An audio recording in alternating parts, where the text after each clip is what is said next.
بسم اللہ الرحمن الرحیم الحمد للہ نحمده ونستعینه ونستغفره ونؤمن به ونتوکل علیہ ونعوذ باللہ من شرور انفسنا ومن سیئات اعمالنا من يهده الله فلا مضل له ومن يضلله فلا هادي له ونشهد ان لا اله الا الله وحده لا شريك له ونشهد أن سيدنا ومولانا محمدا عبده ورسوله صلى الله تعالى عليه وعلى آله وصحبه وبارك وسلم تسليما كثيرا كثيرا أما بعد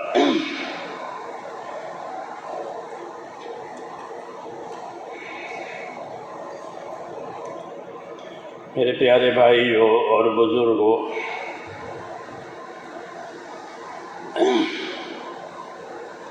50 سال پہلے ایسی حالت تھی کہ لوگ بھاگ جاتے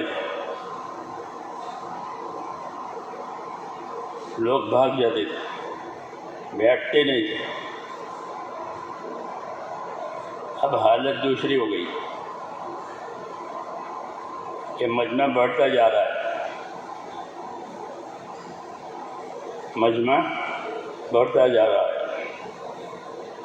تو کیا اب بھی وہ 50 سال والے ہی کریں گے؟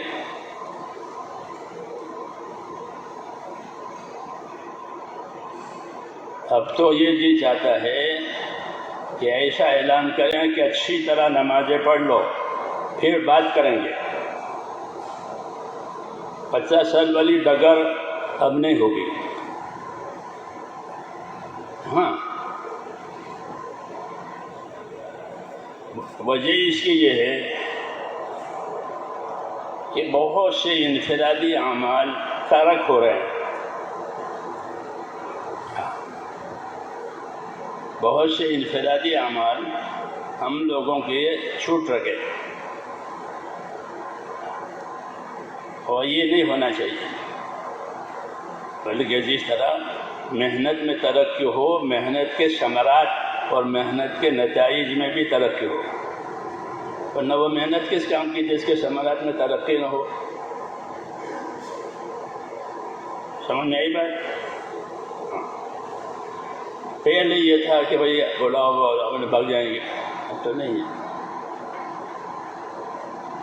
اب تو یہ کہ اچھی طرح پڑھ لو، ساری نوافل بھی پڑھ لو، سب پڑھ لو، پھر بات کریں گے۔ اگر ایسا نہیں ہوگا تو وہ نوافل چھوٹ جائیں گے۔ چنانچہ ایسا ہی ہوتا ہے کہ کام کرنے والوں کے انفرادی اعمال کم ہو گئے۔ عام لوگ عشاء کی 17 رکعتیں پڑھتے ہیں، ہمارے ساتھی نہیں پڑھتے۔ صحیح کہہ رہا ہوں، یہ میں دلی میں بھی کہتا ہوں کہ عام لوگ عشاء کتنی پڑھتے ہیں؟ 17 رکعت پڑھتے ہیں، یہ نہیں پڑھتے۔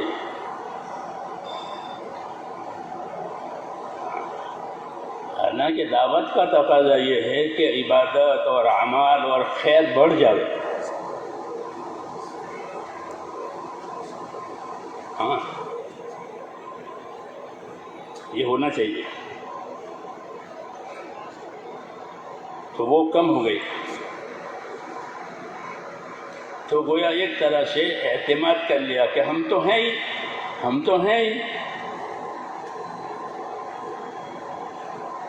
یہ صحیح نہیں ہے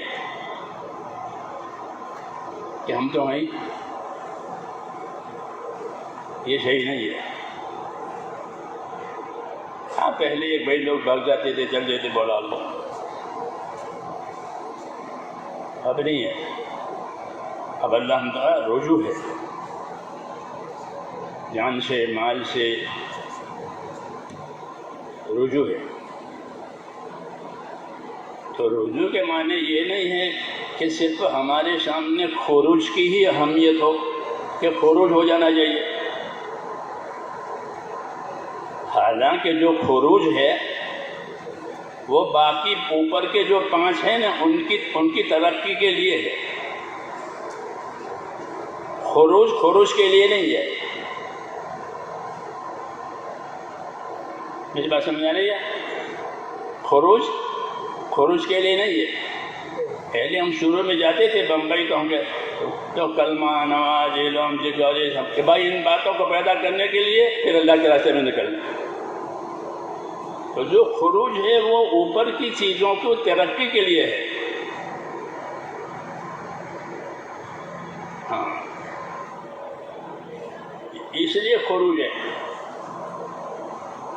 کہ اوپر کی جتنی چیزیں ہیں وہ ترقی پر آ گئی، ایمان، یقین، ترقی پر آ گئی۔ حضور صلی اللہ علیہ وسلم نے اپنا تعارف کرایا ہے۔ کسے کرایا؟ کس طرح کرایا معلوم؟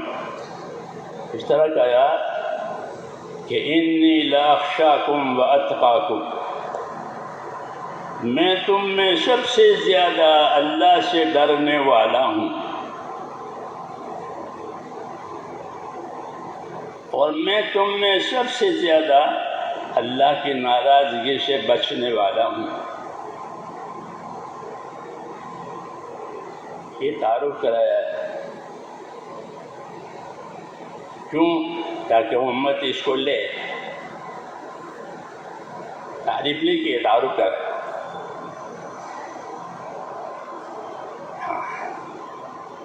کہ نبی کی شان یہ ہے کہ وہ سب سے زیادہ ڈر رہے ہیں اللہ سے، سب سے زیادہ احتیاط کر رہے ہیں کہ کوئی کام ایسا نہ ہو جائے۔ یہ تعارف کریں۔ اس لیے ہماری محنت کے ثمرات بھی ہونے چاہیے ہمارے سامنے کہ ہم جو محنت کر رہے ہیں اس کے کیا ثمرات ہیں۔ آدمی کوئی کام کرے، کوئی کاروبار کرے تو اسے ثمرات، نتائج دیکھتا ہی نہیں دیکھتا۔ تو کیا نتائج ہے ہمارے پاس؟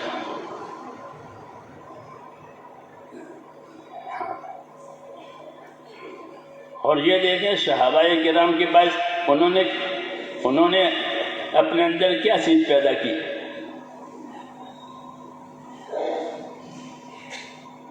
کیا چیز پیدا کی؟ تو صحابہ کرام یہ کہتے تھے کہ انما ہممنا الآخرہ ولیست ہممنا الدنیا، کہ ہمارے عزائم کہ ہمارا عزائم آخرت بنانے کے ہیں، دنیا بنانے کے نہیں ہیں کہ دنیا سے دنیا بناؤ، کہ نہ، دنیا سے دنیا نہیں بنانی ہے، بلکہ دنیا سے کیا بنانا ہے؟ دنیا سے کیا بنانا ہے؟ کہ دنیا سے آخرت بنانی ہے، اور دنیا ہے ہی اس لیے مجھے ضرورت نہیں، تکیے پر پاؤں نہیں رکھتے، پر سر رکھتے۔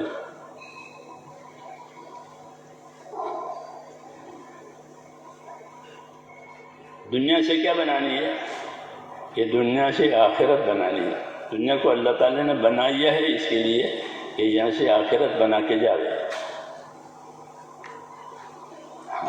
ان الدنیا خلقت لکم وانکم خلقتم للآخرہ، یہ حدیث شریف میں کہ دنیا کو اللہ نے تمہارے لیے پیدا کیا ہے۔ یہ اللہ کا انعام اکرام ہے کہ پوری دنیا کی ساری چیزیں اللہ نے ہمارے لیے پیدا کر دی، اور صرف پیدا ہی نہیں کر دی بلکہ پیدا کر کے ہمارے کام میں لگائی ہے۔ کوئی چیز آپ کے کام سے انکار نہیں کرے گی۔ آپ ہوا سے کام لو، پانی سے کام لو، آگ سے کام لو، جانور سے کام لو، لوہے لکڑے سے کام لو، کوئی چیز آپ کے کام سے انکار نہیں کر سکتے، تیار ہے وہ۔ ہاتھی سے کام لو تو ہاتھی سے تیار ہے، اونٹ سے کام لو تو اونٹ بھی تیار ہے، لوہے سے، لکڑی سے، سونے سے، کسی سے بھی آپ کام لو وہ آپ کے کام کے لیے تیار ہے۔ اس کو تسخیر کہتے ہیں، تسخیر۔ کہ سب چیزوں کو تمہارے کام میں لگا دیا ہے.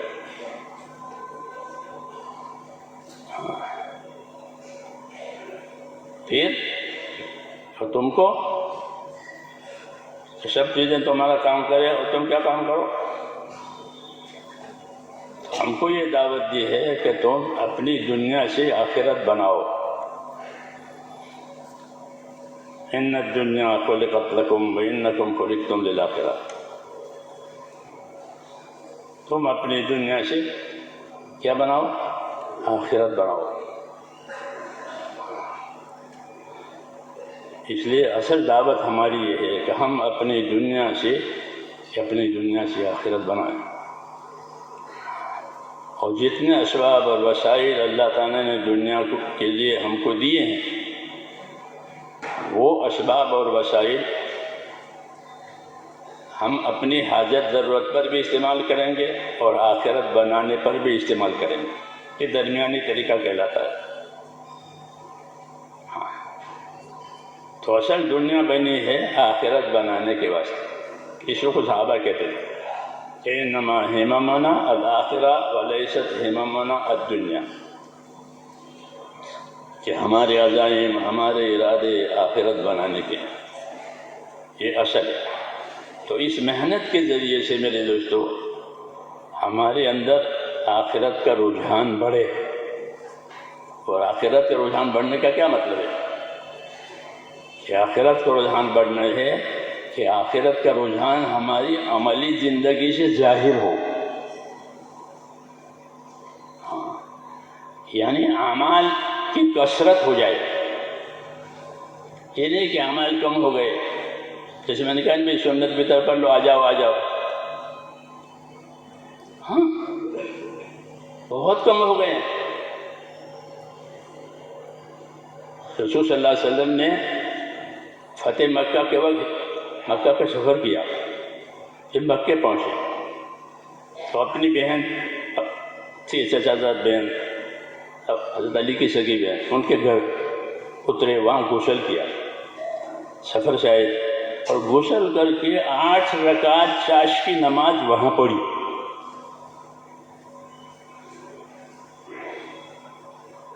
اعمال کہیں چھوٹنے نہ پاوے. کتنے رکعت پڑھی؟ 8 رکعت چاشت پڑھتے نہیں پڑھتے؟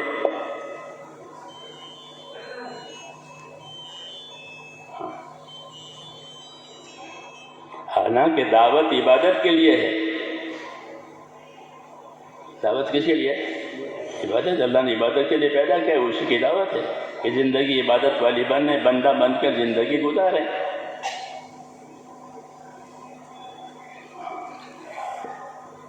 بندہ بن کر زندگی گزارے. عبادت کا ہی مطلب ہے کہ ہم بندے آزاد نہیں ہیں، ہم تو پابند ہیں. تو دعوت کے ثمرات اور دعوت کی محنت کے نتائج میں سے یہ ہیں کہ آخرت کی فکر بڑھ جائے.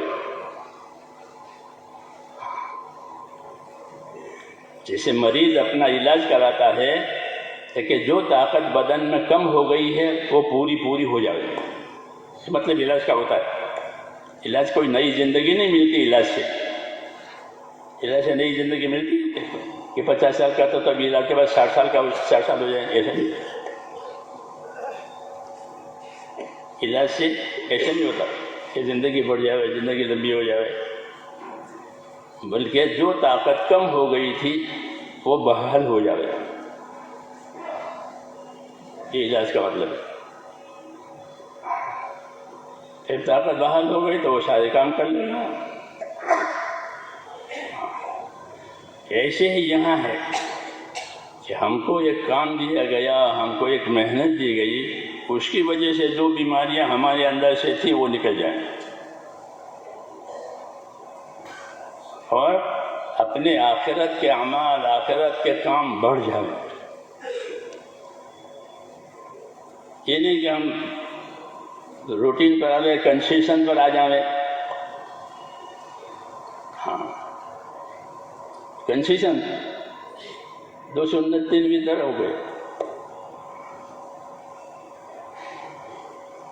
جی ہاں یہ ہو گیا ہے، حالانکہ یہ نہیں ہونا چاہیے۔ دعوت کی زیادتی جانی مالی اعمال کے بڑھنے کے لیے ہے۔ جی ہاں، جانی مالی اعمال بڑھیں، عبادت میں بھی، اخلاق میں بھی، قربانی میں بھی، سب چیزوں میں۔ چھٹا نمبر جو خروج والا ہے وہ اوپر کے پانچوں کو زندہ کرنے کے لیے ہے۔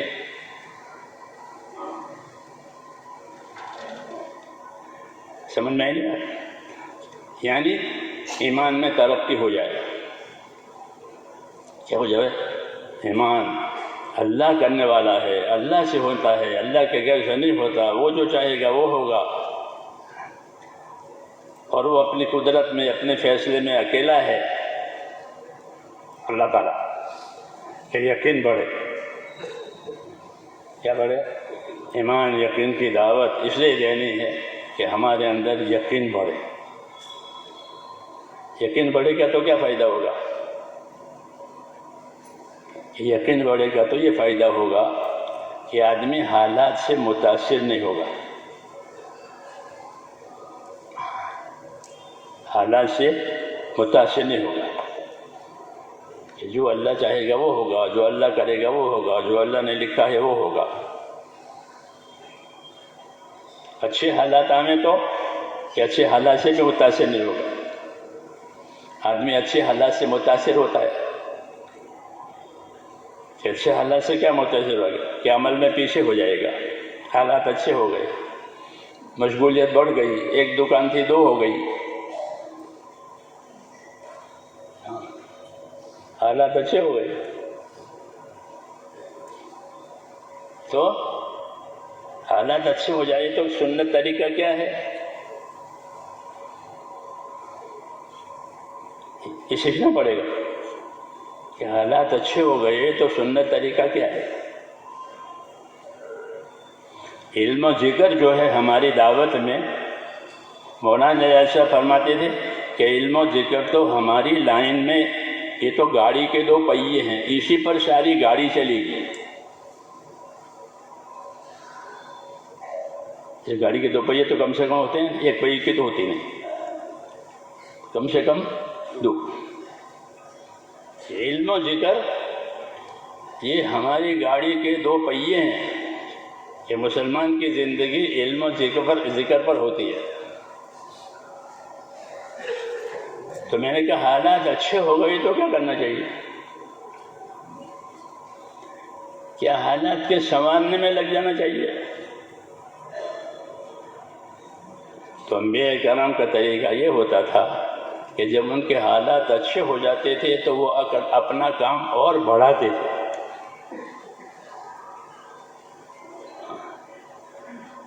اور بڑھاتے تھے۔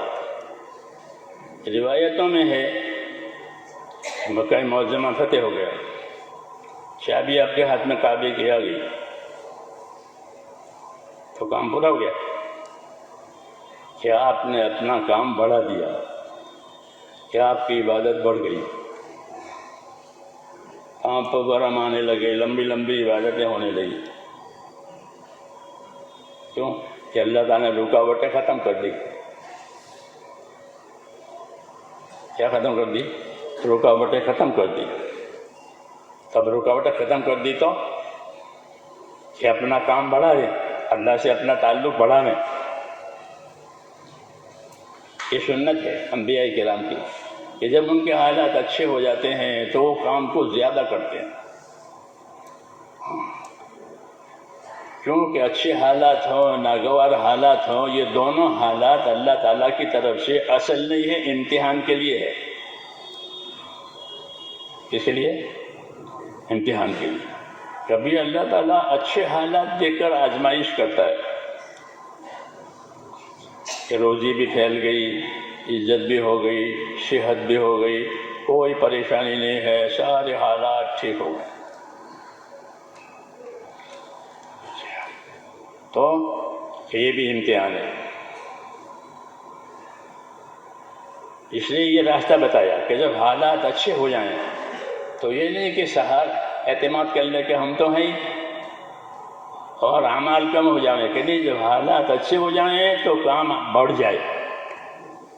جب حالات اچھے ہو گئے، جی ہاں، اور حالات ناگوار ہو جائیں تو کہ نا امید نہ بنے. کیا نہ بنے؟ نا امید نہ بنے. حالات بعد میں ٹوٹ جاتے ہیں تو نا امید نہ بنے. بلکہ دنیا ہے اس میں چڑھا اتار ہوتا ہے. یہ سورج اگتا بھی ہے ڈوبتا بھی ہے، چڑھا اتار ہوتا ہے. کہ اتنا اوپر چلا جاتا ہے سورج کہ اس کو کوئی دیکھ نہیں سکتا، پھر نیچے اترتا ہے. تو ایسے ہی زندگیوں میں چڑھا اتار ہوتا ہے. ہاں، اللہ کی طرف سے اللہ کی صفت ہے الخافض الرافع. خافض نیچے کرنے والا، رافع اوپر لے جانے والا. جیسے وہ اسکولے ہوتے ہیں نا، نیچے بھی جاتے ہیں بچے، اوپر بھی آتے ہیں. ایسے دنیا کے حالات اللہ تعالیٰ نے بنائے ہیں، اور یہ حالات جو ہوتے ہیں وہ اصل نہیں ہوتے، بلکہ وہ امتحان کے لیے ہوتے ہیں. کس کے لیے؟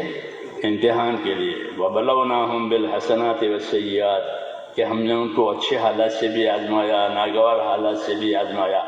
تو کبھی اچھے حالات آ جاتے ہیں، استقبال ہوتا ہے. تو استقبال کے زمانے میں، اچھے حالات کے زمانے میں کیا ہونا چاہیے؟ کہ حالات پر سہارا دے کر کے بیٹھ جانا چاہیے، کہ یہ سمجھ کے کہ ہم تو ہیں. کہ نہیں، جب اللہ تعالیٰ حالات اچھے بنائیں تو کام کے بڑے بڑے تقاضے پیدا کیے جائیں اور کام کے بڑے بڑے تقاضے پورے کیے جائیں. کیونکہ جو چیز ترقی پر ہوگی وہ باقی رہے گی، جس کی ترقی ختم ہو جائے گی وہ ختم ہو جائے گی. قاعدہ ہے، جس چیز کی ترقی ہوگی وہ باقی رہے گی. ایک پودا بڑھتا ہے بڑھتا ہے بڑھتا ہے، پھر اس کی ترقی ختم ہو گئی تو اب وہ پیلا ہونا شروع ہو جائے گا، تو پیلا ہو کے ختم ہو جائے گا. آدمی کے بھائی وہ بڑھتا ہے، بچہ ہوا، جوانی ہوئی، پھر بس اب ترقی ہو گئی، اب قد بھی نہیں بڑھے گا. پہلے قد بڑھتا تھا، اب قد نہیں بڑھے گا. ہاں، اب نیچے جائے گا. قاعدہ ہے یہ کہ جس چیز کی ترقی رکے گی وہ ختم ہو جائے گی. سمجھ میں نہیں بات؟ تو دنیا کی چیزیں ہیں، گھٹنا بڑھنا. دین کے کام کے لیے یہ ہو کہ اس میں کمی نہیں آنی چاہیے، اس میں کمی نہ آئے، اس کی ترقی ہوتی رہے. کیوں کہ اللہ تعالیٰ نے دین میں ایسے ہی حکم دیا، سابقو، آگے بڑھو، سارعو، جلدی کرو، بادرو، آگے بڑھو، جلدی کرو، یہ سب ہے. کیونکہ دین سے آخرت بنانی ہے، اور آخرت کی کوئی حد نہیں ہے. جتنا کوئی بڑھے بڑھے، جتنا بھی کوئی بڑھے بڑھے. ہاں، یہ مولانا الیاس صاحب فرماتے تھے کہ آدمی کے دین میں ٹھہراؤ نہیں ہے، یا تو اس کا دین آگے بڑھے گا یا نیچے جائے گا. ٹھہراؤ نہیں ہے. ہاں، اگر اس کی صحیح کوشش رہی تو وہ آگے بڑھے گا. اپنی محنت میں، اور محنت کی وجہ سے پھر اس کے اثرات میں. کہ آدمی جب محنت کرتا ہے تو اللہ تعالیٰ سے قریب ہوتا ہے، پھر اللہ تعالیٰ اس کو اخلاص دیتے ہیں، اپنے سے قریب کرتے ہیں، پھر وہ قریب بڑھتا چلا جاتا ہے. ہاں، تو یہ بڑی بات ہے کہ دین میں ٹھہراؤ نہیں ہے، آگے بڑھیں. آگے بڑھیں. اور ایک کام میں آگے نہیں بڑھنا ہے، کیونکہ جتنی ہماری دین کی کام کی تقاضے ہیں اس میں آگے بڑھنا ہے۔ اللہ سے ایمان اور یقین میں زیادتی مانگے کہ اللہ میرا ایمان اور میرا یقین بڑھا دے، یعنی میرا خوف بڑھا دے۔ یقین میں خوف بھی ہوتا ہے، یقین میں کہ ایمان میں خوف بھی ہوتا ہے، اور اللہ کی رحمت کی امید بھی ہوتی ہے، دونوں۔ ایمان بڑھے کہ اللہ کی رحمت کا امیدوار، اللہ کی رحمت کا امیدوار ہونے کی وجہ سے اطاعت میں آگے بڑھے گا، اس لیے امید دلائیے کہ اللہ کی رحمت کے امیدوار ہو، ابشروا واملوا، یوں کہا، بشارت لو، امیدوار رہو۔ اللہ تعالیٰ ایسے حالات دکھائیں گے جو تمہیں خوش کر دیں گے۔ یہ کیوں؟ تاکہ اطاعت میں آگے بڑھیں۔ اس کی کوئی حد نہیں ہے، یہ میدان ہے کہ اپنی اطاعت میں آگے بڑھیں، اور اطاعت بھی صحیح ہو، دیکھا دیکھی نہ ہو۔ جیسے آج ہمارے دین دیکھا دیکھی ہے۔ دین وضو کرتے ہوئے کیسے ہوتا ہے؟ تو وضو کر لیا، نماز پڑھتے ہوئے نماز پڑھ لی، حج میں شاد ہو گئی، حج کر لیا۔ یہ ہے کہ یہ بات صحیح نہیں ہے۔ تو پھر کیا ہونا چاہیے؟ کہ دین تو علم و ذکر کا نام ہے۔ دین کس کا نام ہے؟ دین علم و ذکر کا نام ہے۔ اللہ پر ایمان لانے کے ساتھ ساتھ پھر علم و ذکر تو بنے گا دین، نہیں تو رواج یا عادت۔ ایک عادت ہے کرتے ہیں، ایک رواج ہے کرتے ہیں۔ اور علم و ذکر کا کیا مطلب ہے؟ علم و ذکر کا مطلب یہ ہے کہ جو کام آوے، جو چیز آوے، پہلے دیکھیں کہ اس میں اللہ نے ہم کو کیا علم دیا ہے، کیا حکم دیا ہے۔ ہاں، دو پہیے ہیں علم و ذکر، ہے نا؟ کہ کوئی بھی کام آوے کہ اس میں اللہ تعالیٰ کی طرف سے ہم کو کیا رہبری ہے، کیا علم ہے، اور ہم کو کیا طریقہ دیا ہے، علم دے کر اس کا کیا طریقہ دیا ہے۔ تو زندگی کا ہر کام علم و ذکر کے ساتھ، یہ علم ہے اس کے بارے میں، اور یہ اس کا عمل ہے۔ ذکر کے معنی اس کا عمل، اس لیے کہتے ہیں کہ یہ دو پہیے ہیں مسلمان کی زندگی کے لیے۔ تو اس کی زندگی علم و ذکر پر ہے۔ کوئی بھی کام آوے، کھانا ہو، پینا ہو، کمانا ہو، شادی ہو، کوئی بھی کام آوے، اس کے بارے میں اللہ کی طرف سے کیا علم ہے، یعنی اللہ نے کیا حکم دیا ہے، اور پھر نبی صلی اللہ علیہ وسلم نے اس پر عمل کرنے کا کیا طریقہ بتایا۔ یہ علم و ذکر کا مطلب ہے۔ اس لیے کہتے ہیں یہ دو پہیے ہیں، یہ دو پہیے ہیں ہر کام میں۔ تو پھر سارے کام جو ہیں وہ علم ذکر کے ساتھ ہو جائیں گے۔ تو علم ذکر کا مطلب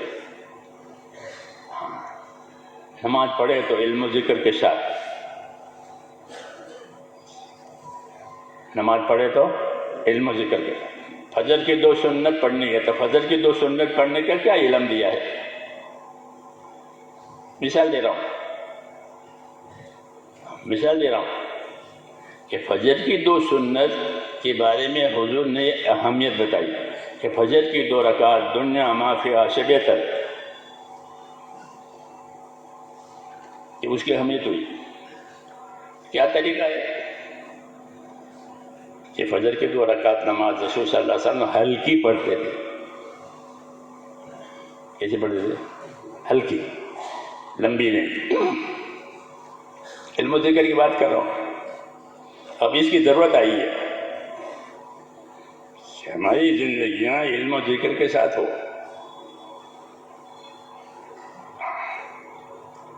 تو کیسے پڑھتے تھے؟ ہلکی، قل یا ایھا الکافرون، قل اللہ احد۔ فجر کی 2 سنتیں. تو ہم یہ بھی بتائیے کہ دنیا معافیہ سے بہتر ہے. اور پڑھنے کا طریقہ کیا بتایا کہ ہلکی پڑھی جائے قل اعوذ بالکافرون کو لاؤ. اور پڑھنے کے بعد دعا پڑھو اللہم رب جبرائیل و میکائیل، یہ دعا ہے. اس کے بعد فجر کی 2 سنتوں کے بعد یہ فجر کی 2 سنتوں کا علم و ذکر ہو گیا.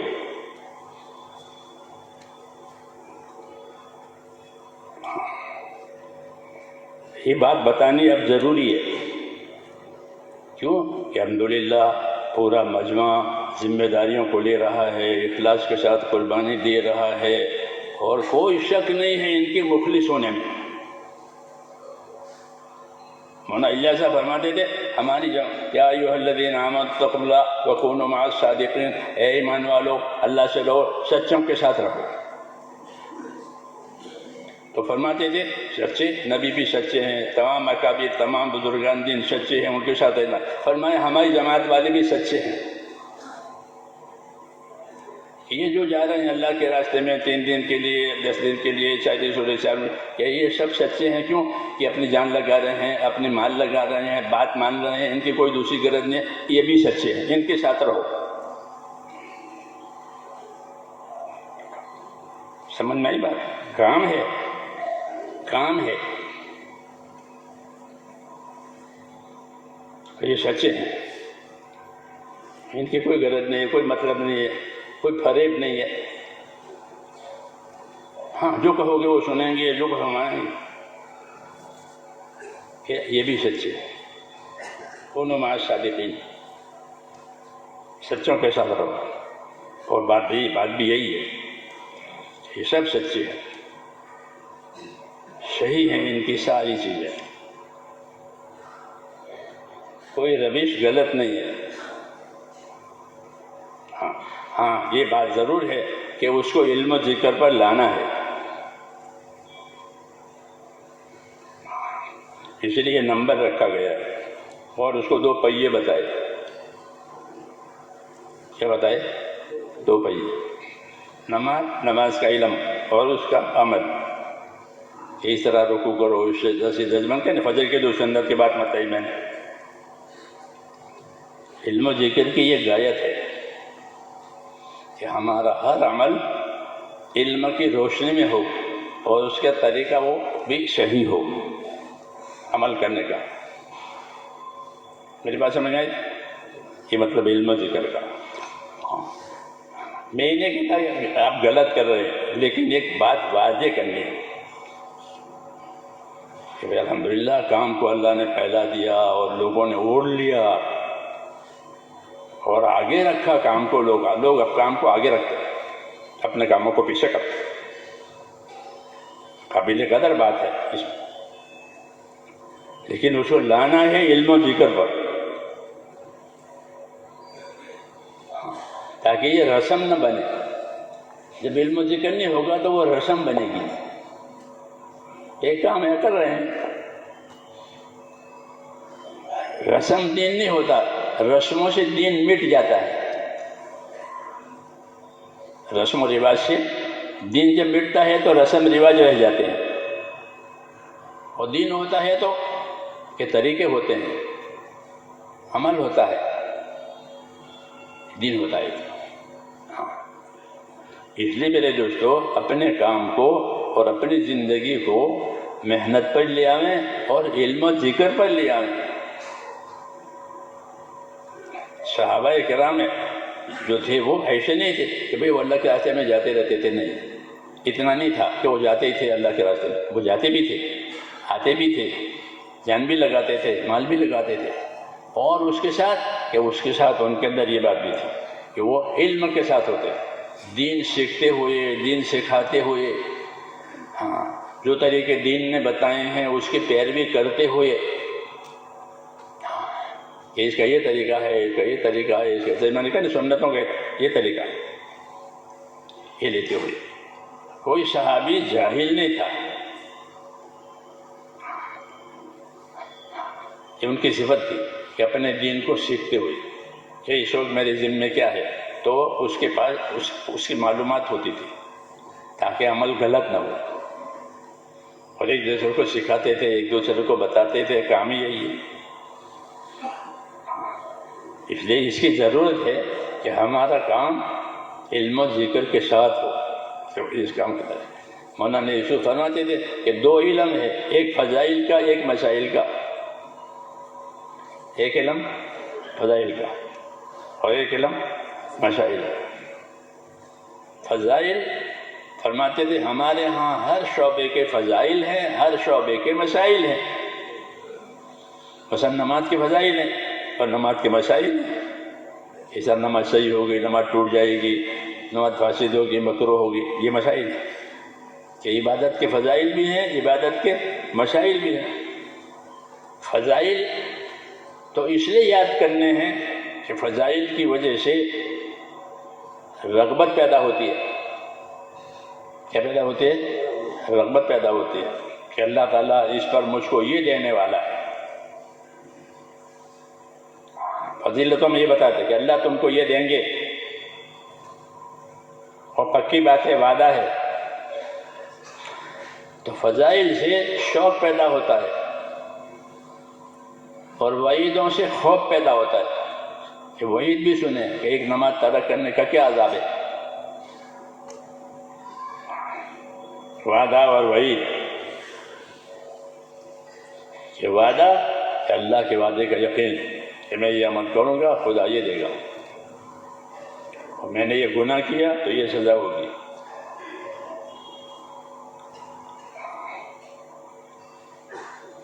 یہ مطلب ہے کہ اللہ کے وعدوں کا یقین، اللہ کے وعیدوں کا خوف، تاکہ کرنے کی باتیں عمل میں آوے، نہ کرنے کی باتیں چھوٹ جاوے۔ اس لیے فضائل کا علم، ہر کام کے فضائل بتائیں، تجارت کے فضائل، زمینداری کے فضائل، مزدوری کے فضائل، نماز کے فضائل، زکوٰۃ کے، حج، فرما ہمارے ہر شعبے کے فضائل ہیں، ہر شعبے کے فضائل ہیں۔ خالی عبادت کے فضائل نہیں ہے کہ نماز، روزہ، زکوٰۃ، یہ تو ہے ہی، اس کے علاوہ ہر کام کے فضائل بتائیں، ہر شعبے کے فضائل۔ یہ کیوں؟ تاکہ اس شعبے کی فضیلت کو یاد کر کے وہ اس فضیلت کے یقین کے ساتھ وہ عمل کرے، پھر فضائل کے ساتھ اس کے کرنے کا طریقہ۔ اگر طریقہ نہیں معلوم ہوگا تو فضیلت کے شوق میں عمل تو کرے گا لیکن عمل غلط ہوگا، کیوں کہ طریقہ معلوم نہیں۔ ایک دفعہ نظام الدین میں کچھ نوجوان میرے پاس آئے اور کہنے کے کہ مسجد کی جماعت تو کھڑی ہو گئی ہے، ایک آدھ رکعت بھی چلی گئی، تو ہماری تو تکبیر اولیٰ لینی ہے، تکبیر اولیٰ، تو ہم الگ نماز پڑھیں تکبیر اولیٰ کے لیے۔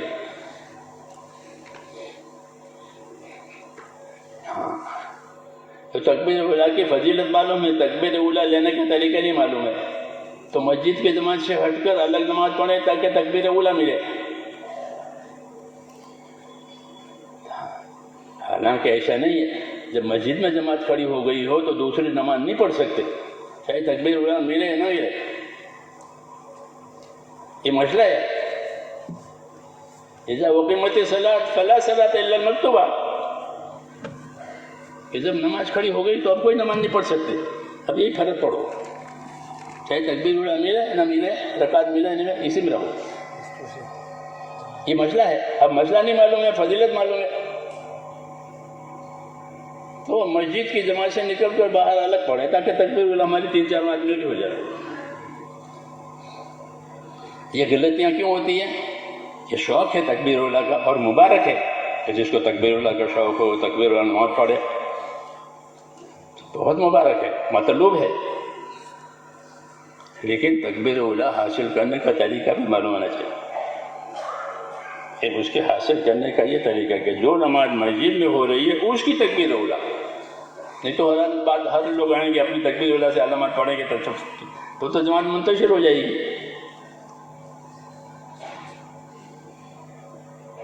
علم و ذکر، علم و ذکر کے مطلب کہ کام کی فضیلت بھی معلوم ہو، کام کا طریقہ بھی معلوم ہو۔ نبیوں کو اللہ تعالیٰ نے ان دونوں باتوں کو سمجھانے کے لیے بھیجا ہے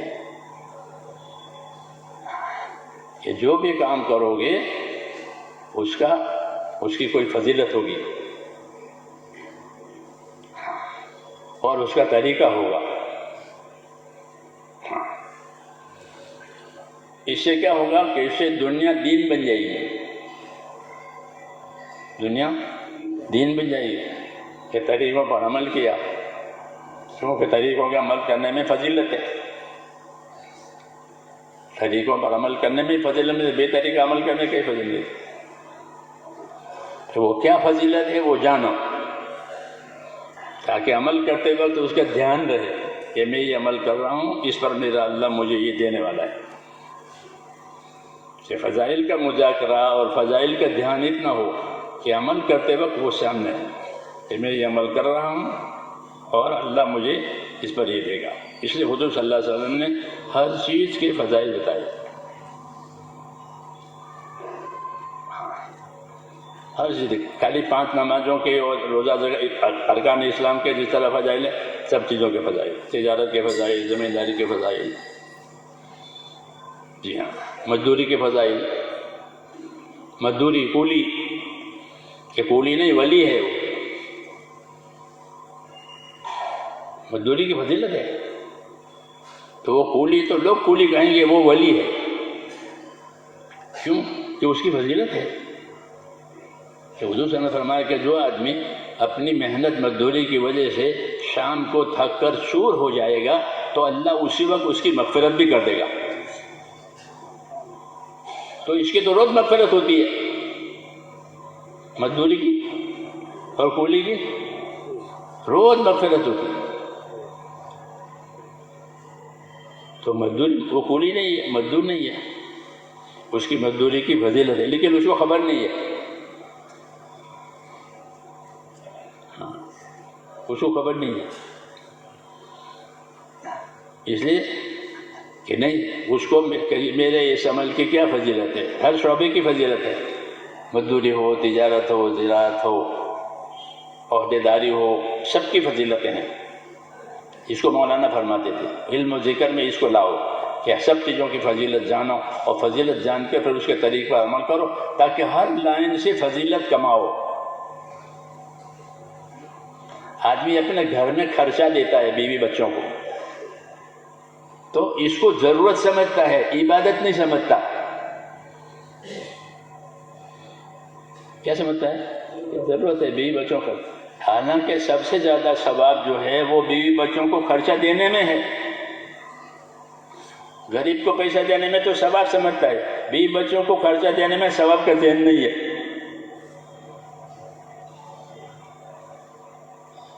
جی ہاں، حالانکہ ان کا ثواب زیادہ ہے، تو ان کا حق ہے، تو ان کا حق ادا کر رہا ہے، تو حق ادا کرنے کا ثواب نہیں ملے گا۔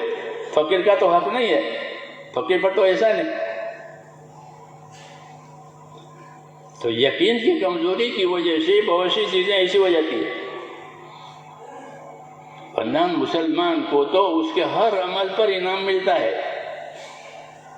اس لیے علم و ذکر میں فضائل ہے، اس کی اب ضرورت ہے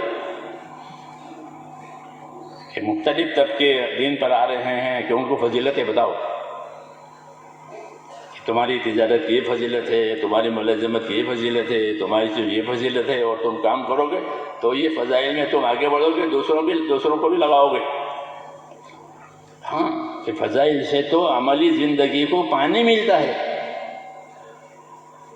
فضائل سے عملی زندگی کو پانی ملتا ہے، اس لیے حضور ہم فضیلت کر دیتے ہیں۔ سجدہ تلاوت کرتے ہیں، نماز قرآن پاک کی تلاوت کرتے کرتے سجدہ آ گیا تو آپ حضرات کیا کرتے ہیں؟ سجدہ کرتے نہیں کرتے؟ اس کی فضیلت معلوم ہے؟ نہیں معلوم۔ تقریباً سبھی ساتھی قرآن پڑھتے ہیں الحمدللہ، اور سجدہ تلاوت ان پر آتا ہے، سجدہ بھی کرتے ہیں، سجدہ تلاوت کی فضیلت نہیں معلوم۔ یہ مثال دے رہا ہوں کہ سجدہ تلاوت کی کیا فضیلت ہے۔ آپ نے فرمایا کہ جب بندہ قرآن شریف کی تلاوت کرتا ہے اور سجدے کی آیت آئی تو اس نے قرآن شریف بند کر کے سجدہ کیا، یا بعد میں کیا، باہر سجدہ کیا۔ فرمایا جب یہ سجدہ کرتا ہے تو شیطان دور جا کر روتا ہے اور یہ کہتا ہے کہ آدم کے بیٹے کو سجدے کا حکم ہوا، اس نے سجدہ کیا، اس کے لیے تو جنت ہوگی، میرے لیے دوزخ ہو گئی۔ تو شیطان کے منہ سے جنت کی بات آپ نے نقل کی ہے کہ شیطان کے ان کے سجدے سے ان کو جنت ملے گی، مجھ کو دوزخ ملے گی، تو سجدے سے جنت ملتی ہے، وہاں سے بات آئی۔ یہ شیطان کی بات نہیں ہوئی، اب نبی نے بتایا کہ شیطان یہ کہہ رہا ہے، وہ صحیح کہہ رہا ہے کہ سجدہ کرنے سے بندے کا درجہ بڑھتا ہے، جتنے سجدے اتنے درجے، جتنے سجدے اتنے درجے۔ تو شیطان وہ جانتا ہے تو وہ روتا ہے کہ اس کو جنت ملے گی اور میں نے سجدہ نہیں کیا، میرے لیے دوزخ ہوگا۔ سجدے کی فضیلت ہے۔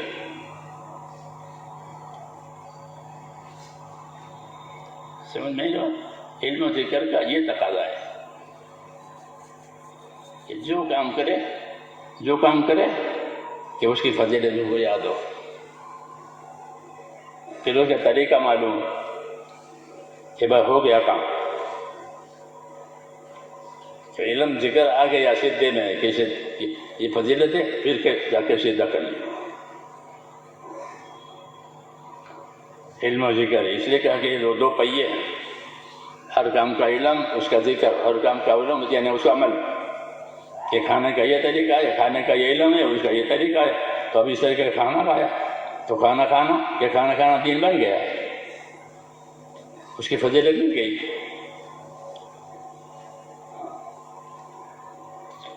تو زندگیوں کو میرے دوستو علم و ذکر پر لانا، اللہ کے راستے کا جو خروج ہے وہ اوپر کے پانچوں کو زندگیوں میں لانے کے لیے، بھولنے کے لیے نہیں کہ بھئی خروج میں تو رہے اور باقی پانچ بھول گئے۔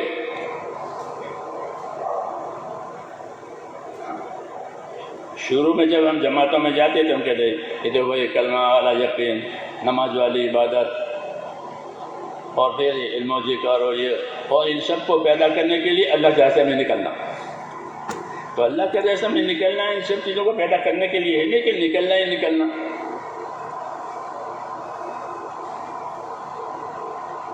یہ کہتے ہیں پہلے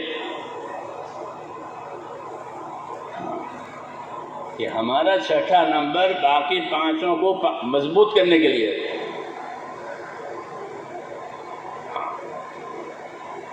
ان پانچوں کے ساتھ وہ ہے، بلکہ ہر ایک نمبر دوسرے پانچ کے ساتھ ہے۔ کلمہ باقی پانچوں کے ساتھ ہے، نماز باقی پانچوں کے ساتھ ہے۔ کہ کلمہ کیسا ہونا چاہیے؟ نماز عبادت کے ساتھ ہونا چاہیے۔ کلمہ کیسا ہونا چاہیے؟ کہ علم کے ساتھ ہونا چاہیے۔ کلمہ والا جاہل نہیں ہو سکتا۔ کہ کلمہ کیسا ہونا چاہیے؟ کہ علم والا ہونا چاہیے۔ کلمہ کیسا ہونا چاہیے؟ کہ ذکر والا چاہیے۔ کلمہ کیسا ہونا چاہیے؟ کہ دوسروں کے حقوق ادا کرنے والا ہونا چاہیے۔ کلمہ کیسا ہونا چاہیے؟ کہ آخرت بنانے کے لیے اخلاص والا ہونا چاہیے۔ کلمہ کیسا ہونا چاہیے؟ کہ قربانی والا ہونا چاہیے۔ تو کلمے کے ساتھ 5 اور 5 کے ساتھ کلمہ، یہ ہے ترتیب۔ سمجھ گئے نہیں؟ ہاں، اس لیے اس کام کو میرے دوستوں کرنا بھی ہے اور سمجھنا بھی ہے۔ کیا ہے؟ کیونکہ مولانا الیاس رحمۃ اللہ علیہ کہتے تھے کہ میں اس کو نبوت والا کام سمجھتا ہوں۔ کون سا کام؟ حکومت والا نہیں، تجارت والا نہیں، زمینداری والا نہیں، تو کون سا کام؟ نبوت والا۔ اللہ کے نبی جو کام کرتے تھے وہ کام یہ تو بڑا ہو گیا کہ نبی جو کام کرتے تھے تو ان پر وحی آتی تھی، وہ اپنی مرضی سے نہیں کرتے تھے، ان پر وحی آتی تھی اور حکم تھا کہ وحی کی پیروی کرو، وحی کی تابع رہو۔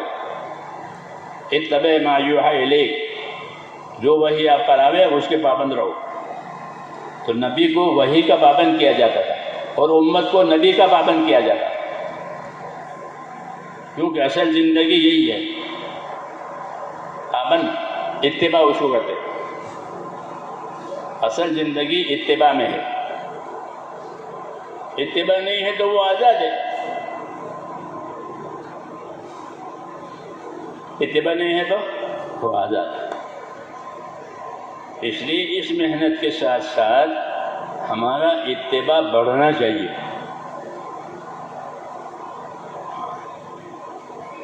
جی ہاں، تاکہ زندگی طریقے پر آوے، نہیں تو وہ ایک روٹین ہے، نہیں روٹین نہیں ہے، حق ہے، حقیقت ہے۔ اِنَّا أَرْسَلْنَاكَ بِالْحَقِّ بَشِيرًا وَنَذِيرًا، ہم نے آپ کو حق کے ساتھ بھیجا ہے۔ اب اعمال، عقائد صحیحہ، اعمال صحیحہ، اخلاق صحیحہ، حق کا مطلب یہ ہے کہ ہم نے آپ کو حق کے ساتھ بھیجا ہے، حق کا مطلب یہ۔ اس لیے میرے دوستو، ہماری زندگیوں پر اس کام کا اثر ہونا چاہیے، سمجھ میں آئی بات؟ یہ اصل ہے، کیونکہ تاجر اپنے لیے تجارت کرتا ہے، دوسروں کے لیے نہیں کرتا۔ سامان تو سب کو دیتا ہے، یہ کپڑے لے جاؤ، عطر لے جاؤ، سبزی لے جاؤ، لیکن مقصود کیا ہوتا ہے؟ اپنا نفع۔ کوئی تاجر ایسا نہیں ہوگا کہ کھوٹ کھا کے یہ سب چیزیں دیتا ہو، یا نفع نہ ملے اور پھر دے دیتا ہو، جب نفع نہیں ملتا تو بند کرتا ہے کاروبار، کہ کوئی نفع تو ہے نہیں، کیا کرے، اب کھوٹ آئے گی، وہ بند کرتا ہے۔ ایسے ہی ہے، اس میں ہمارا نفع ہے، ہاں، تو نفع ہوگا صحیح کرنے میں، اس میں صحیح کرنا، کہ صحیح کرنے کے لیے پوچھو، سیکھو، یاد کرو، جیسے دنیا کے کاموں کو پوچھتے ہیں، سیکھتے ہیں، یاد کرتے ہیں، نوٹ کر لیتے ہیں۔ آج کی دنیا میں دنیا بھر کے نمبر لوگ جوڑو، دنیا بھر کے یہ نمبر، یہ نمبر، یہ نمبر، کتنے نمبر لوگوں کو یاد ہے؟ موبائلوں جیسے پہلے لوگوں کو حدیثیں یاد ہوتی تھی، ہزار ہزار لاکھ لاکھ حدیثیں، ان کو اس نمبر ان کو یاد ہے۔ تو اسے معلوم ہوا کہ صلاحیت اب بھی ہے، لاکھ حدیثوں کی ان میں صلاحیت اب بھی صلاحیت ہے۔ پوچھیں جو فلانے کا نمبر یاد ہے کہ ہاں لکھ لو، تو صلاحیت تو اب بھی ہے، اللہ نے اس امت میں بہت صلاحیت رکھی ہے، امت میں بہت صلاحیت رکھی ہے۔ الناس معادن کمعادن الذهب والفضة، یہ فرمایا کہ لوگ ایسے قیمتی ہیں جیسے سونے چاندی کی کانیں ہوتی ہے، ایک ایک آدمی کتنا کام کرے گا، ایک ایک جوان کتنا کام کرے گا، ایسی صلاحیت ہے امت میں، اللہ نے صلاحیت رکھی کیونکہ ان کے ذمہ کام کیا ہے، تو کام کرے اور صلاحیت نہ دے، یہ کیسے ہو سکتا ہے؟ اس لیے کام بھی دیا، صلاحیت بھی دی، تو اس لیے میرے بھائیوں، کام کو بھی سمجھنا ہے اور اپنی اپنی صلاحیتوں کو لگانا بھی ہے، یہاں تک کہ اس کے ثمرات اور نتائج آئیں۔ کیا آئیں؟ آدمی کھیتی کرتا ہے تو ثمرات اور فصل آتی ہے، کھیتوں میں فصل آتی ہے، مالدار ہو جاتا ہے، تاجر اپنے نفع سے مالدار ہوتا ہے، مزدور مزدوری سے مال کما لیتا ہے، ثمرات ہے اس کو۔ تو اپنے کاموں کے ثمرات یہ لینے ہیں، اس کے لیے کام صحیح ہونا چاہیے، صحیح کام ہوگا تو صحیح نتیجہ آئے گا، غلط کام ہوگا تو کوئی نتیجہ نہیں ہوگا۔ غلط نماز ہوگی تو منہ پر ماری جاتی ہے، صحیح ہوتی ہے تو اوپر اٹھائی جاتی ہے۔ تو علم و ذکر اس لیے دیا گیا کہ اپنے کاموں کو صحیح بھی کرو، پورا بھی کرو، طریقے سے بھی کرو، جانتے نہیں ہو تو پوچھو۔ تبلیغ جو ہے وہ تبلیغ کی جو محنت ہے وہ چلتا پھرتا مدرسہ ہے۔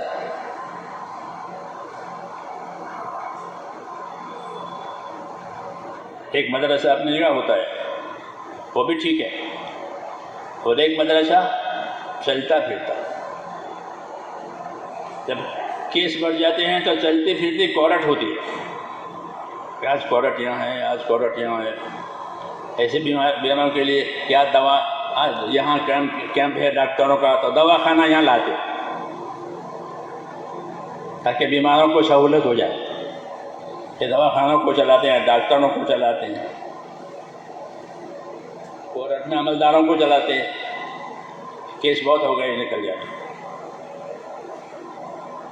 ایسے ہی ہے کہ حق کو پھیلانے کے لیے اللہ نے اس امت کو حرکت دی ہے۔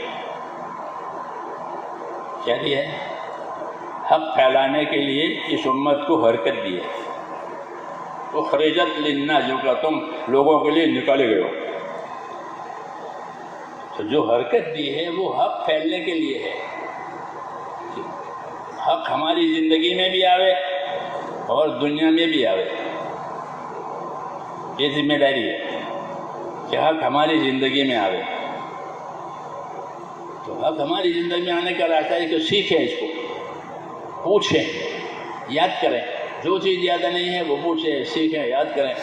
حکم ہے کہ جو تم نہیں جانتے ہو وہ جاننے والوں سے پوچھ لیا کرو، یہ حکم ہے۔ تو اب پوچھنے کا رواج بہت کم ہو گیا۔ پوچھیں تاکہ جہالت دور ہو جاوے۔ پوچھیں گے نہیں تو اسی پر رہے گا، جو غلط ہے وہی چلتا رہے گا۔ تو میں نے کہا کہ ہماری دعوت میں علم و ذکر اس لیے رکھا گیا، اس کی بڑی اہمیت ہے کہ اس محنت کے ذریعے سے صحیح علم حرکت میں آوے، صحیح طریقے حرکت میں آوے۔ میری چلتا پھرتا مدرسہ کہ صحیح علم یہ ہے، صحیح طریقہ یہ ہے، سنت طریقہ یہ ہے، طریقہ یہ ہے۔ اس لیے امت کو حرکت دی ہے کہ امت کے ذریعے سے دنیا میں حق پھیلے، اور یہی ہماری نیت ہے کہ ہم حق پر رہیں گے، حق کے لیے محنت کریں گے، حق کی مدد کریں گے۔ اس کام میں استقامت بھی ہے، اس کام میں نصرت بھی ہے۔ اس کام میں استقامت ہے کہ اپنے دین پر صحیح طریقے سے قائم رہو۔ غلط طریقے پر جمنا ٹھیک نہیں ہے، اپنے دین پر صحیح طریقے سے قائم رہو، صحیح نیت کے ساتھ۔ روز کرو، کیا کرو؟ روز جو کام روز کرنے کے ہیں وہ روز کریں۔ بعض کام روز کرنے کے ہوتے ہیں، پھر 5 نمازی کے روز پڑھنی ہے، ذکر کے روز کرنا ہے۔ کہ جو کام روز کرنے کے ہیں وہ روز کرو، کیونکہ عمل اس کو کہتے ہیں جس کو آدمی روز کرے۔ روز نہ کرے، کبھی کبھی نہ کرے تو کھیل ہے وہ، پھر وہ کھیل ہو جائے گا۔ جی چاہے تو کھیلے، جی چاہے تو نہ کھیلے۔ کہ نہیں، جو روز کرے روز کرو، اس کو استقامت کہتے ہیں۔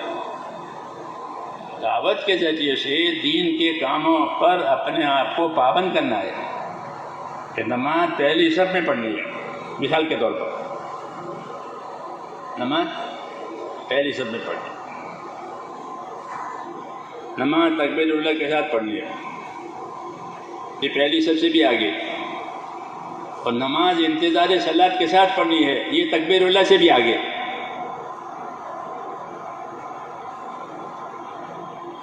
تکبیر الاولیٰ سے بھی آگے کہ نماز انتظار کے ساتھ پڑھے، جلدی آوے، انتظار کرے۔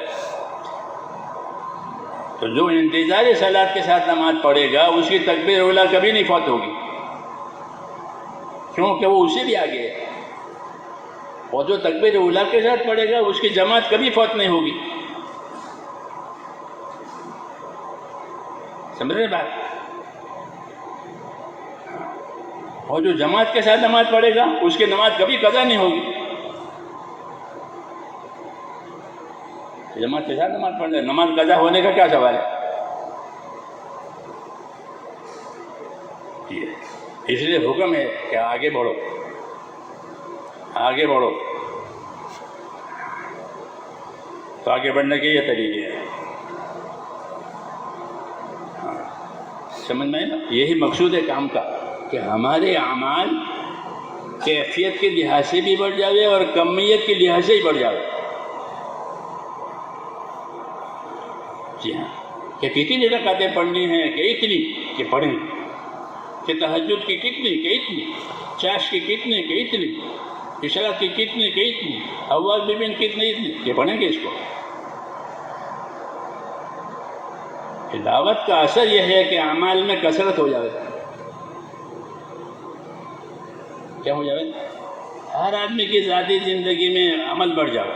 صحابہ کرام کے بارے میں اللہ تعالی ہم کو یہ کہہ رہے ہیں تراہم رکعا سجدا یبتغون فضلا من اللہ ورضوانا. آپ محمد صلی اللہ علیہ وسلم کے اصحاب کو دیکھنا، محمد رسول اللہ والذین معہ، تو محمد اللہ کا رسول ہے اور اس کے ساتھ جو لوگ ہیں وہ کیسے ہیں؟ کہ باطل کے مقابلے میں سخت ہے، ایمان والوں کے مقابلے میں نرم ہے. اور کیا ہے کہ تراہم رکعا سجدا. کیا ہم لوگ کیسا پائیں گے؟ کہ رکوع کرنے والا پائیں گے، سجدہ کرنے والا پائیں گے. یہ کہا کہ تم دیکھو گے تو رکوع میں پاؤ گے، تم دیکھو گے سجدوں میں پاؤ گے. تو کبھی کبھی نماز پڑھے اس کے لیے ایسا ہوتا ہے؟ بلکہ جو اس میں منہمک رہتا ہے اس کے بعد جب دیکھو گے رکوع میں ہوں گے، سجدوں میں ہوں گے، تو وہ اپنی محنت کے ساتھ ان کے اعمال میں کثرت تھی. ہماری طرح سے نہیں سنت بھی پڑھ کے آ جاؤ آ جاؤ. ہاں، وہی ضروری ہے کہ جو محنت ہو اس کے ثمرات بھی ہو. محنت ہو اس کے ثمرات نہ ہو، تجارت کرو اور کھوٹ کھا لے، ایسا تو کوئی بھی تاجر نہیں ہوگا. نفع کما. ہر آدمی اپنی زندگی کا تاجر ہے. کیا ہے؟ ہاں، حدیثوں میں کل الناس یغدو فبائع نفسہ موتقها وموبقها. ہر آدمی اپنی زندگی میں تاجر ہے. وہ اپنی صلاحیت سے، اپنی طاقت سے یا نفع اٹھائے گا یا کھوٹ کھائے گا. یہ دنیا بازار ہے اور ہر آدمی سوداگر ہے، تاجر ہے. اپنی زندگی سے کوئی نفع اٹھائے گا، کوئی نقصان اٹھائے گا. زندگی علم و ذکر پر ہوئی تو نفع ہوگا، زندگی علم و ذکر پر نہیں ہوئی تو نقصان ہوگا. یہ دعوت ہے. یہ کیا ہے؟ یہ دعوت ہے کہ ہم کو علم و ذکر پر رکھا گیا ہے. اس لیے کہ دو پہیے ہیں کہ ہم تو جوتا پہنے تو جوتا پہننے کا بھی علم ہے، جوتا پہننے کا بھی طریقہ ہے، جوتا اتارنے کا بھی طریقہ ہے، جوتا پکڑنے کا بھی طریقہ ہے. ہاں، سمجھ میں آئی بات؟ کہ رسول صلی اللہ علیہ وسلم نے اپنی دعوت کے ذریعے سے اپنی امت کو علم و ذکر پر رکھا ہے، جہالت اور غفلت پر نہیں رکھا. کیونکہ علم نہیں ہوگا تو جہالت ہوگی، عمل نہیں ہوگا تو غفلت ہوگی. عمل نہ ہو تو غفلت. اللہ کے راستے میں نکلنا یعنی جہالت میں سے نکلنا، غفلت میں سے نکلنا، یہ مطلب ہے.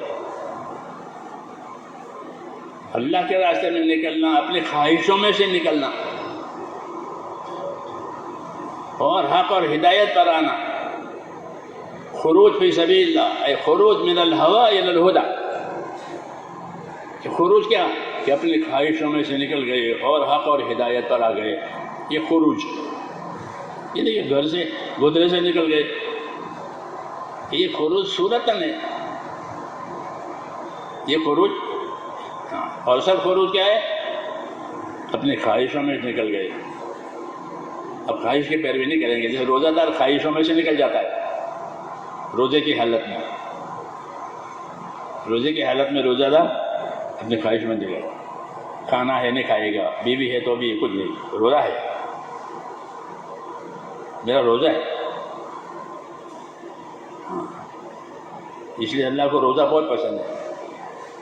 میرے بندے نے روزہ رکھا ہے، الصوم لی وانا اجزی بہ، روزہ میرے لیے ہوتا ہے، میں اس کا بدلہ چکاؤں گا.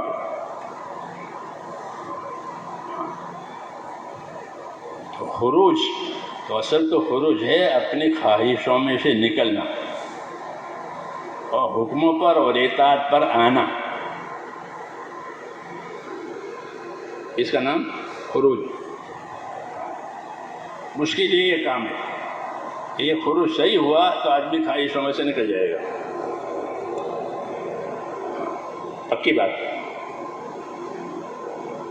اور لاکھوں آدمیوں اپنی غلط زندگی میں سے لوگ نکل گئے، ان کی زندگیاں پاک ہو گئی، لاکھوں آدمی. کیوں؟ کہ کام میں اثر ہے، جیسے دواؤں میں اثر ہوتا ہے، موسموں میں اثر ہوتا ہے، ایسے کام میں کہ کام میں اثر ہے، کام میں طاقت ہے. یہ صحیح ہوگا تو یہ اپنا اثر دکھائے گا. اس لیے اس کو صحیح کرنا ہے. اس کی دو پٹڑی علم و ذکر ہے، کہ بغیر پٹڑی گاڑی کیسے چلے گی؟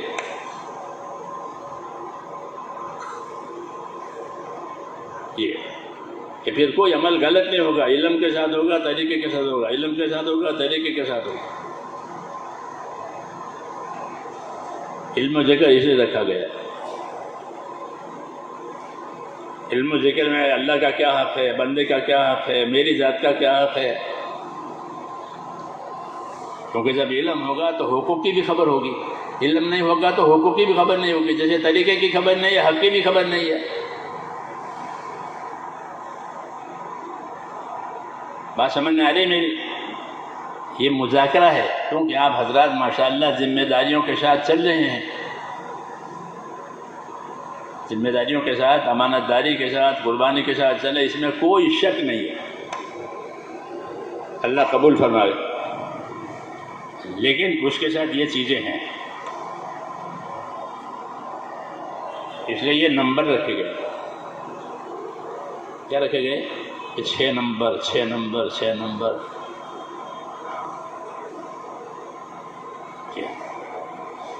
اس لیے اس کو اچھی طرح سمجھنا چاہیے کہ کام کو کریں، اللہ توفیق دے اور سمجھ کر کریں.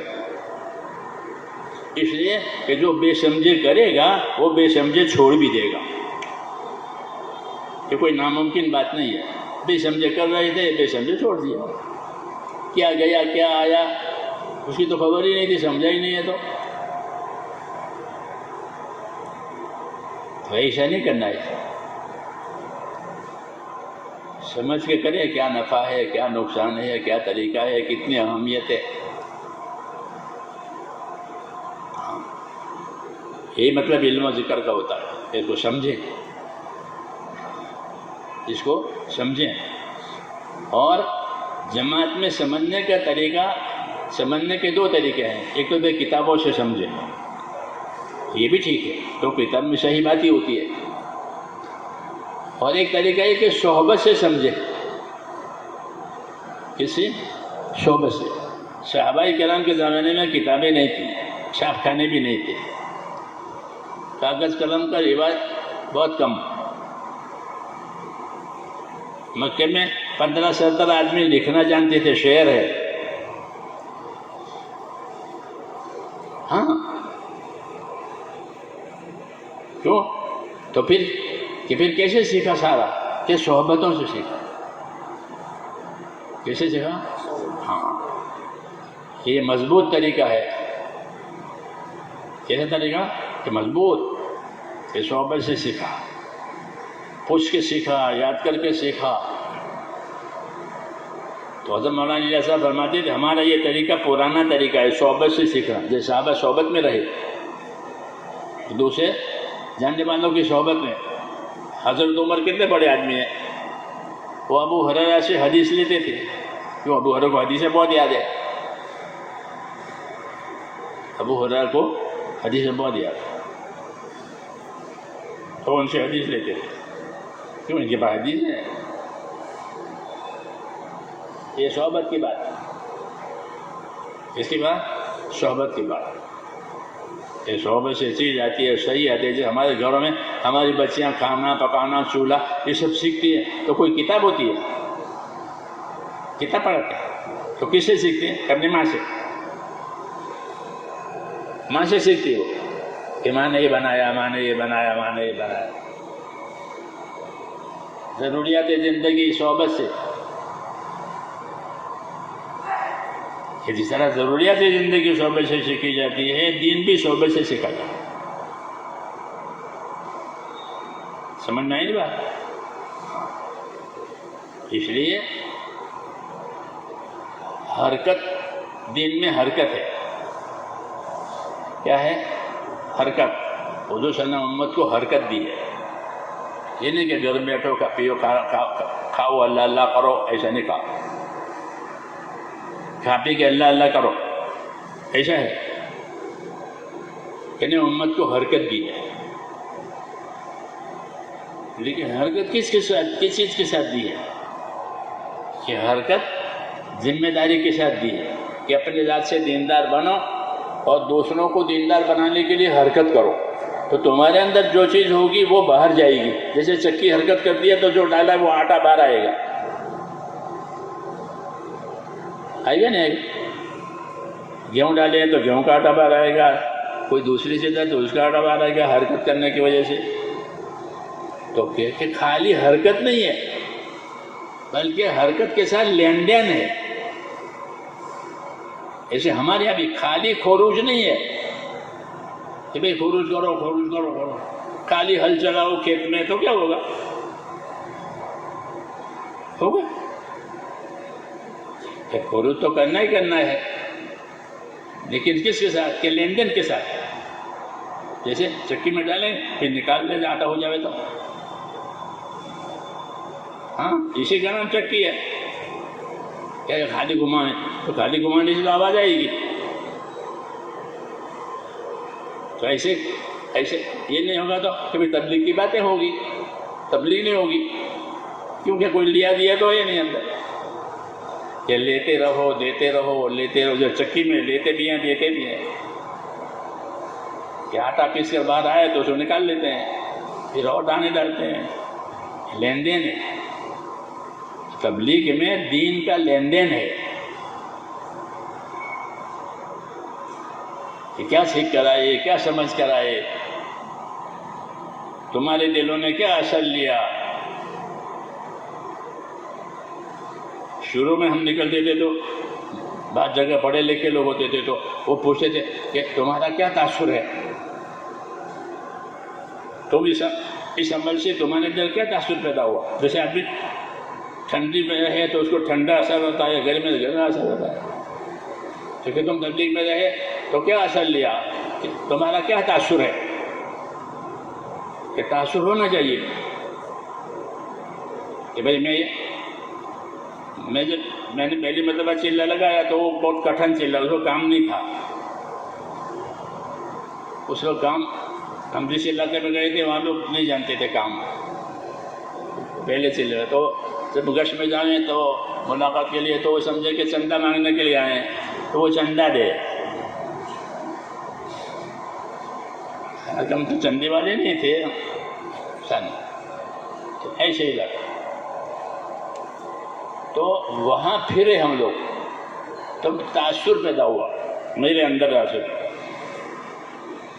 میرا تاثر پیدا ہوا، میرے اندر یہ تاثر پیدا ہوا کہ اس کام کو تو سیکھنا چاہیے۔ بعض لوگوں کو عبادت کا شوق پیدا ہوتا ہے، بعض لوگوں کو خدمت کا شوق ہے، مختلف تاثرات ہوتے ہیں کام میں۔ تو ہمارے اندر ہی کہ اس کام کو سیکھنا چاہیے. سمجھ میں نہیں بات کہ سیکھو اور اب ساری عمر سیکھنے کے لیے اور سارا میدان سیکھنے کے لیے کہ اس کو سیکھو جیسے چبات. اس کے بعد سے الحمدللہ یہی ذہن ہے کہ اس کام کو سیکھنا ہے. کوئی بڑے نے کوئی بات کہی تو اس کو لکھ لی، اس کو یاد کر لی، پھر اس کو بیان کے میں بہنا ہے. تو اس کی وجہ سے مجھے یہ فائدہ ہوا کہ ہمارے بڑوں کو مجھ پر اطمینان ہو گیا کہ یہ صحیح بات کرتا ہے. یہ تعریف کی بات نہیں ہے، تعریف کی بات نہیں ہے. کیوں کہ میرا ایک تاثر پیدا ہوا تھا کہ کسی بڑے نے کوئی بات کہی تو یاد کر لی، لکھ لی، کتابیں دیکھی. سیکھنے کے لیے کتاب بھی دیکھنی پڑتی ہے. کتاب نہیں دیکھے گا تو جہالت کیسے دور ہوگی؟ فضائل دیکھے گا تو فضائل کا علم آئے گا، فضائل نہیں دیکھے گا تو فضائل سے جاہل رہے گا.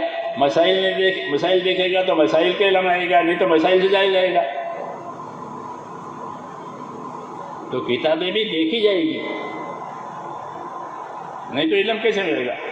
اہل علم سے بھی پوچھا جائے گا، اہل علم بھی پوچھیں گے بھی، سیکھیں گے بھی، کتابیں بھی دیکھیں گے. تو کتابوں میں علم ہے. یہ ذہن بنا کہ کتابیں دیکھیں گے، کتابیں پڑھیں گے، بڑوں کی باتیں سنیں گے، بڑوں کی باتیں یاد کریں گے. تو اس کی وجہ سے بڑوں کو اعتماد ہو گیا کہ ہاں یہ ادھر ادھر کی نہیں کہتا، صحیح کہتا ہے.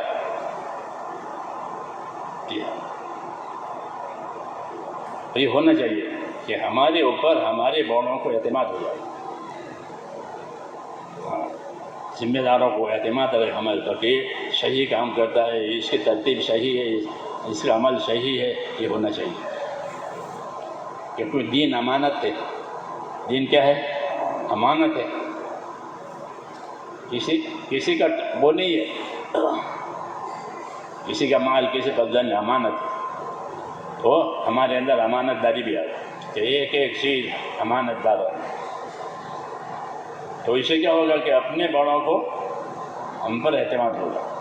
صحیح سیکھیں گے، صحیح کریں گے، پوچھنے کی پوچھیں گے، یاد کرنے کی یاد کریں گے، بتانے کی بتائیں گے.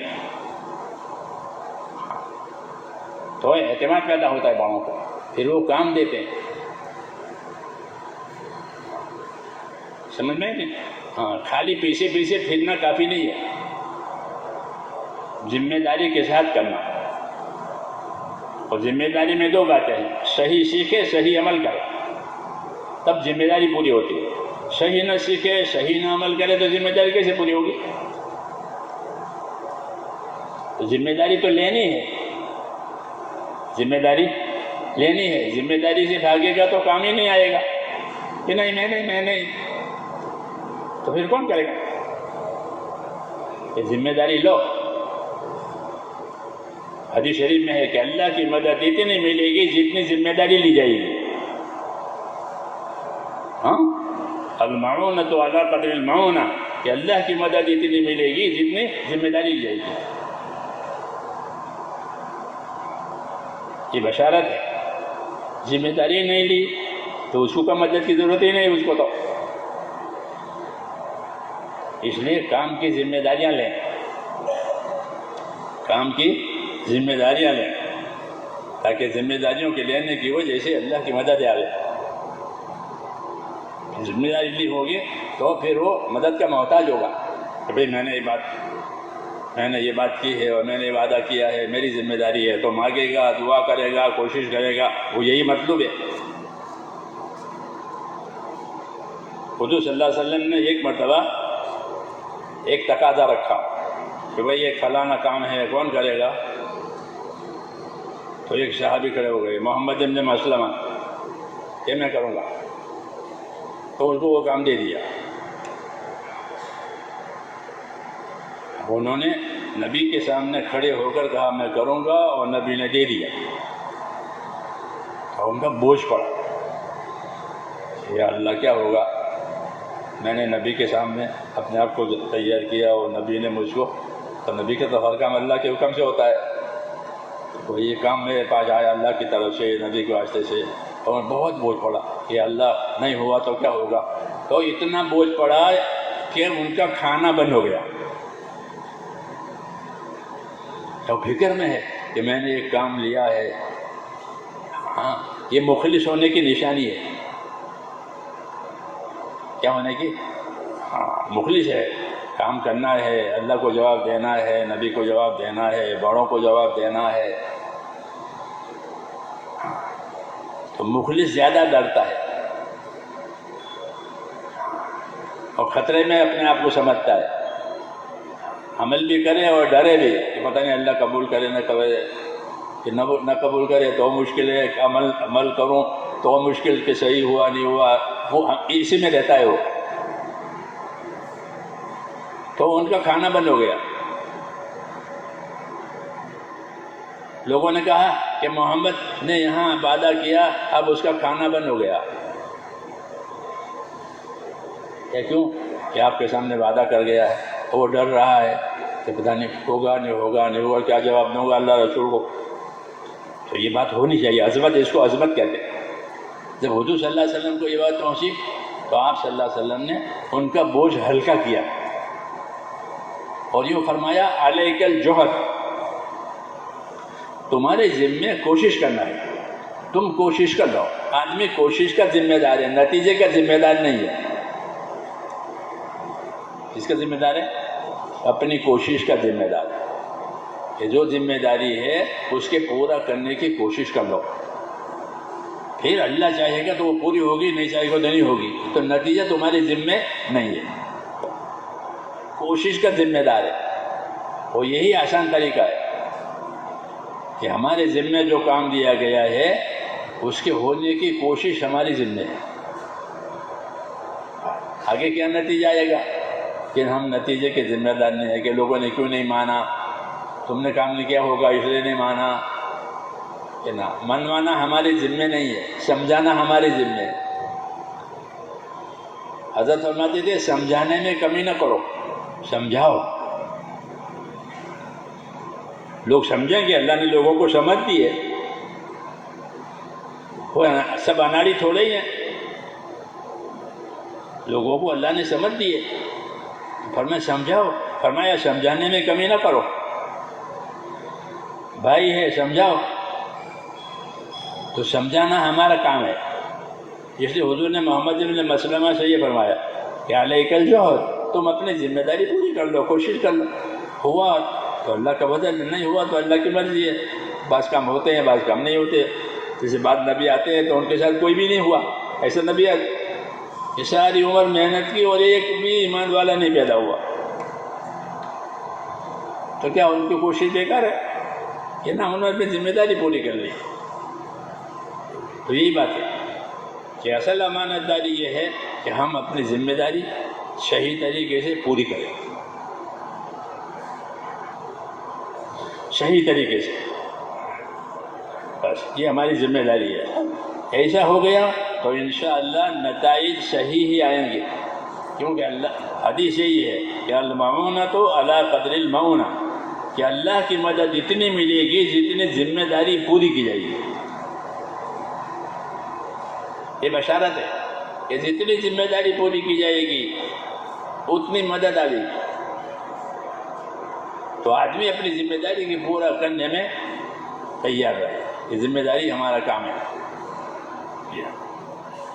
یہ کام جو ہے میرے دوستو، ایک طرف تو ہماری زندگی کی صلاح فلاح کے لیے ہے کہ ہم اس میں لیے لیں کہ ہماری زندگی صحیح بن جائے، ایمان میں، یقین میں، اعمال میں، اخلاق میں، حقوق میں ہماری زندگی صحیح بنے.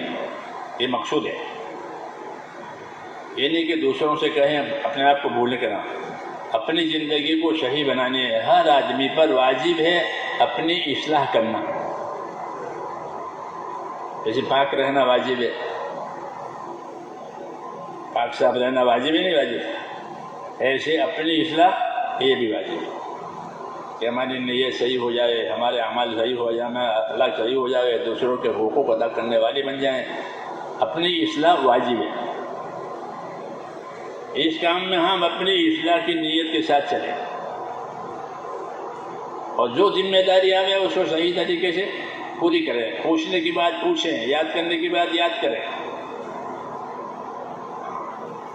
تو انشاءاللہ اس کے اندر اصلاح کی بھی صورت ہو جائے گی. اپنے آپ کو بے پرواہ نہ بناوے کہ میں تو ہوں ہی یہ نہیں. تو اصلاح بھی ہوگی.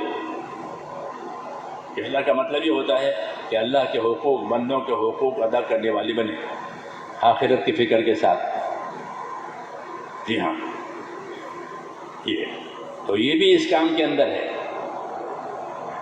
اس کے علاوہ محنت میں امت کے ساتھ ہمدردی ہے کہ پوری امت میں اس لیے کام کرے کہ ہم کو امت سے ہمدردی ہے کہ ہمارا ایک بھائی اللہ والا بن جائے، آخرت والا بن جائے. ہر نبی کو اپنے امت کے ساتھ ہمدردی ہوتی ہے، جیسے ماں باپ کو اولاد کے ساتھ ہمدردی ہوتی ہے. اس کام کو امت میں ہمدردی سے کرے. اسی طرح ان کے نہ ماننے سے نہ گھبراویں. یہ تو مانتے نہیں تو چھوڑو، کہ ان کے نہ ماننے سے نہ گھبراویں. ہاں، اور ماننے سے نہ اتراویں کہ ہم نے یہ کیا، ہم نے کیا، تو اللہ نے کیا. تو امت کے ساتھ ہمدردی یہ نبیوں کی سنت ہے. چاہے کتنا ہی گنہگار ہو لیکن اس کے ساتھ ہمدردی کی جائے گی. ہاں، اس لیے صحابہ کرام یہ کہتے تھے کہ نحن نکرہ المعاصی ولا نکرہ العاصی، کہ ہم معاشی اور گناہوں کو تو ناپسند کرتے ہیں کہ معاشی اور گناہ ہونے نہیں چاہیے، اور عاصی یعنی کوئی گنہگار ہے تو گنہگار سے ہم کو نفرت نہیں ہے. کہ گنہگار تو ہمارا بھائی ہے. گنہگار کون ہے؟ وہ میرا بھائی ہے.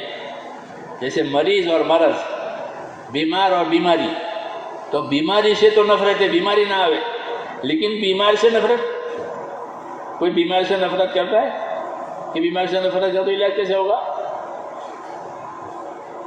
تو یہ کہتے تھے کہ معاشی اور گناہ اسے تو ہم کو نفرت ہے، لیکن گنہگار سے، کہ گنہگار سے نفرت نہیں ہے، وہ ہمارا بھائی ہے، اس کو لانا ہے، اس کو گناہوں میں سے ادھر لانا ہے.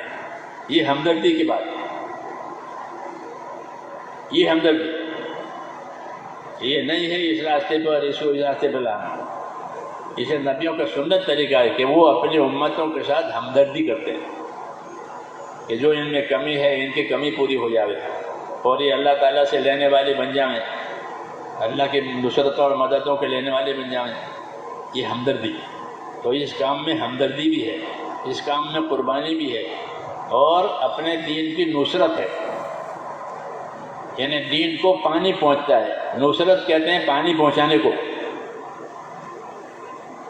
جیسے زمین کو پانی ملا نا تو اب سب چیز اگ جائے گی، اور پانی نہیں ہے تو، کہ پانی نہیں ہے تو سب چیز سوکھ جائے گی. ایسے دین کی نصرت نہیں ہوئی تو دین مٹ جائے گا. ہاں، اور نصرت ہوئی تو جیسے پانی پڑا.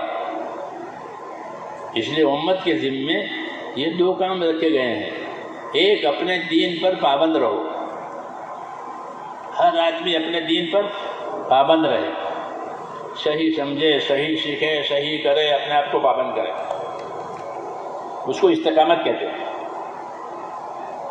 دوسرا کام کہ اپنے دین کی مددگار بنو. کیا بنو؟ کونوا انصار اللہ. اے ایمان والو، اپنے دین کے مددگار بنو. پانی دو اس کو، دین کو پانی دو، تاکہ جو مٹ گیا ہے وہ اگے. لوگوں میں صحیح عقیدے آویں، صحیح اعمال آویں، صحیح اخلاق آویں، صحیح ماحول بنے. پانی دینے سے ہی ہوگا. اور پانی نہیں دیا تو کہ ان کے عقیدے بھی بگڑ جائیں گے، ان کے اعمال بھی بگڑ جائیں گے. یہ لیے ہمارا کام کلمے سے شروع ہوتا ہے. تبلیغ کا کام کہاں شروع کرتے ہیں؟ بنیاد سے. کلمے شروع کرو، لا الہ الا اللہ، ایک اللہ ہے اور کوئی عبادت نہیں ہے، وہی کام بنانے والا ہے، اس کے ہاتھ میں سب کچھ ہے. یہاں سے شروع کیا ہے، بنیاد سے. یہ رسول اللہ کے عمل رسول صلی اللہ علیہ وسلم طریقے پر ہوگا، آپ کی سنتوں پر عمل کریں گے، آپ کے طریقے پر چلیں گے، آپ کے طریقے لوگوں کو بتائیں گے. رسول اللہ کا کیا تقاضا ہے کہ اتباع. رسول کا کیا تقاضا کہ رسول کا اتباع کرو، کہ رسول جو بتائے وہ کرو، جو منع کرے اسے چھوڑو. نبی کا تقاضا اتباع کرنے سے زندگی نبیوں والی بنے گی، اتباع نہیں ہے تو نہیں بنے گی. ہاں، ہر نبی اتباع کی دعوت دیتا ہے کہ اگر تم اللہ سے محبت کرتے ہو تو میرا اتباع کرو. مشرکین کہتے تھے ہم کو اللہ سے محبت ہے، اس کے گھر کی خدمت کرتے ہیں، خانہ کعبہ کی ہے وہ علم. فرمایا اللہ کس سے محبت ہو تو میری پیروی کرو. مجھ سے لڑائی کر کے تم اللہ تعالیٰ سے کچھ نہیں لے سکتے. تو رسول صلی اللہ علیہ وسلم لڑتے تھے آپ صلی اللہ علیہ وسلم سے، لیکن نہیں، میری پیروی کرو تو اللہ تم سے محبت کرے گا. تو جو سنتوں کی پیروی ہوگی تو اللہ کی محبت اترے گی. ہاں، پہلا نمبر کا یہ مطلب ہے کہ اللہ کے تو حکم ہوں گے، نبی کے طریق ہوں گے اور ہم ان کی پیروی کریں گے. ہاں، سنتوں پر عمل کریں گے، کیونکہ نور دو جگہ ہے، ایک نور قرآن میں ہے، ایک نور سنت میں ہے. ایک نور قرآن میں ہے، قرآن اللہ کا نور ہے. فَأَنزَلْنَا إِلَيْكُمْ نُورًا مُبِينًا، کہ کھلا ہوا نور ہم نے تمہارے پر اتارا ہے. تو ایک نور قرآن ہے اور ایک نور اللہ کا رسول ہے. قَدْ جَاءَكُم مِّنَ اللَّهِ نُورٌ وَكِتَابٌ مُبِينٌ، کہ تمہارے پاس نور آیا ہے اور کتاب بھی آئی ہے. تو یہ دو نور دیے گئے ہیں.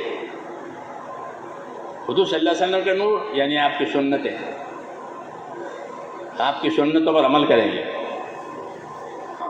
یہ وہ سنتیں سیکھنی ہے، وہی علم و ذکر ہے. تو ان سنتوں کو سیکھو تو زندگی سنت پر آئے گی، اتباع ہو جائے گی. ہاں، یہ کلمے کا یہی تقاضا ہے، کلمے کا یہی تقاضا ہے. ہاں، کہ اتباع کیا جائے کس کا؟ کہ نبی کا. اور اپنی ذات سے اتباع کرتے ہوئے پھر اس کو دنیا میں چلایا جائے، کیونکہ نبی نے اس کو دنیا میں چلایا ہے. ہم نبی کے وارث ہیں، ہم نبی کے وارث ہیں، نبی کے کام کے وارث ہیں. ہم قرآن کے وارث ہیں. اللہ نے اس امت کو قرآن کا وارث بنایا ہے. سمجھتے ہو؟ امت کو قرآن کا وارث بنایا. ثم اورثنا الکتاب الذی اصطفینا، یہ امت اللہ کی کتاب کی وارث ہے. ہاں، یہ کتاب کس کو دی گئی ہے؟ ان کو دی گئی ہے. یہ کام معمولی نہیں ہے، سمجھے نہیں؟ وہ تو معمولی باتیں سیکھنے کے لیے 5 کام کر لو، 5 کام کر لو. 5 کام یہ 5 کام 5 کام تو بچے کو الف با تا ایسے 5 کام، یہ ابتدائی چیز ہے. اصل یہ ہے کہ زندگی کلمے والی بنے، زندگی عبادت والی بنے، زندگی اخلاق والی بنے، آخرت والی بنے. ہاں، اور اپنی زندگی بناتے ہوئے دنیا میں اس کو چلانا، اطاعت کے ساتھ، مشورے کے ساتھ، اخلاص کے ساتھ. ہاں، یہ کام ہے. تو میں نے کہا امت پر استقامت بھی ہے کہ اپنے دین پر قائم رہو، اور دوسرا کام نصرت بھی ہے کہ ایک ایک امتی اپنے دین کا مددگار بنے. اور مدد کی مثال ایسی ہے جیسے پانی پہنچایا، کہ پانی پہنچے گا تو سب چیزیں اگ جائے گی. زعفران بھی اگے گا، جو بھی اگیں گے. پانی کے بغیر زعفران بھی نہیں، جو بھی نہیں. کوئی اعلیٰ ادنا پانی کے بغیر نہیں. اور پانی پہنچا تو اعلیٰ اور ادنا سب ہو جائے گا. تو نصرت ہوئی تو اللہ تعالیٰ دین کے اونچے اونچے اعمال بھی زندہ کرے گا، اور جو روزمرہ کے ہیں وہ بھی زندہ کرے گا.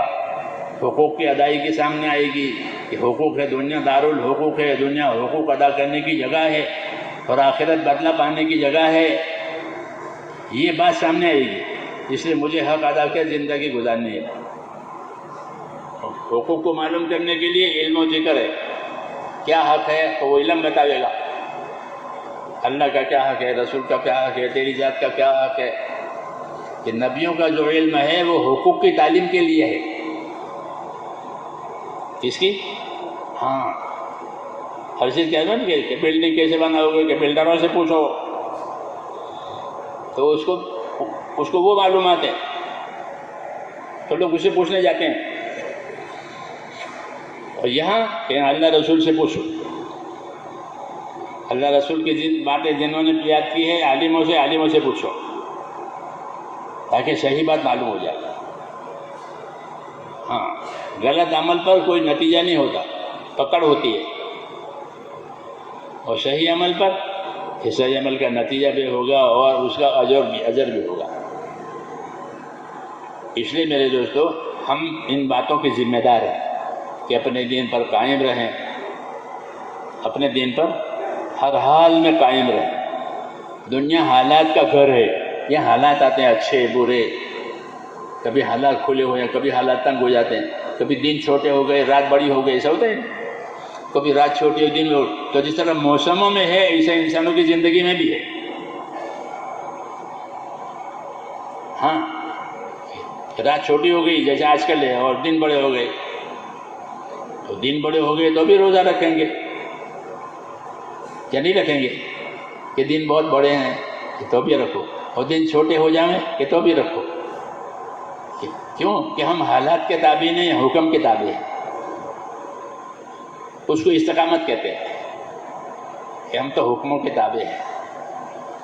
ہاں، سمجھ میں آئی نا بات؟ تو اپنی ذات سے اپنے آپ کو حکموں کا پابند کرنا، استقامت، اور اپنے دین کے لیے نصرت کرنا، کہ پانی پہنچانا تاکہ دین ہر جگہ پہنچ جائے حضرت. یہ دو کام ہمارے ذمہ ہیں کہ اپنے دین کی پر استقامت سے رہو، اپنے دین کے مددگار بنو. سمجھ میں آئی بات؟ یہ ہے. تو یہ محنت ہوئی تو یہ دونوں ذمہ داریاں پوری ہوگی، اور لوگوں کی اپنی ذاتی زندگی میں بھی دین آئے گا اور عمومی زندگیوں میں بھی دین آئے گا. ذاتی زندگیوں میں ذاتی زندگی میں دین آنا ضروری ہے. ہر آدمی کی ذاتی زندگی دینی بنے، اور پھر اس کو لے کر کے وہ محنت کرے تاکہ عموم میں آوے. یہ ہے کیونکہ اگر اس میں نہیں ہے تو دوسروں کو کیا دے گا؟ تو اپنی ذاتی زندگی میں بھی دین لانا ہے. ایمان بھی، عمل بھی، علم بھی، اخلاق بھی، یہ ذاتی زندگی میں لاتے ہوئے کام کرنا ہے. تو کریں گے انشاءاللہ. ہاں، اور اچھی طرح سمجھ کر کریں. کیا کریں؟ کہ سمجھ کر کریں. کہ جو سمجھ کر کرے گا وہ ترقی کرے گا، اور اس کے ہاتھوں سے کام بھی ترقی کرے گا، کیونکہ وہ سمجھ کر کر رہا ہے. وہ بے سمجھے کرے گا تو وہ چھوڑ بھی دے گا. کہ بے سمجھے جا رہے تھے، پھر کچھ سمجھ میں نہیں آیا تو چھوڑ کے بیٹھ گئے. ایسا نہیں ہے. اللہ تعالیٰ نے سمجھنے کا حکم دیا ہے کہ سمجھو، اور سمجھ بھی ہے، عقل بھی ہے. پہلے عقل ملتی ہے، اس کے بعد خطاب ہوتا ہے اللہ کا. جب تک بالغ نہیں ہوتا کوئی چیز فرض نہیں ہوتی. اب بالغ ہو گیا یعنی عقل کو پہنچ گیا، اب اللہ تعالیٰ ذمہ داری ڈالیں گے. جب تک نادان تھا ذمہ داری نہیں ڈالتے، تاکہ کام کو سمجھ کر کرے. دنیا کے کاموں میں بھی یہی ہے کہ سمجھدار ہو گیا کہ اب دیں گے ذمہ داری. تو اللہ نے عقل دی ہے، سمجھ دی ہے، پھر دین دیا کہ اپنے عقل سے اپنے سمجھ دین کو سمجھو، اور دین کے جو تقاضے ہیں اسے پورے کرو، تاکہ زندگیوں میں بھی دین آوے، دنیا میں بھی دین آوے. کیونکہ یہ نبی کے وارث ہے، یہ قرآن کے وارث ہے. اور نبی قرآن سب کے لیے ہے، نبی سب کے لیے، اور قرآن بھی سب کے لیے، اور ہم اس کے وارث ہیں. اس لیے یہ کام کرنا ہے. تو اسی لیے تیاریاں حضرت. ہاں، یہ تھک گئے سن کے کہ نہیں. ہاں، ایمان والا نہیں تھکتا.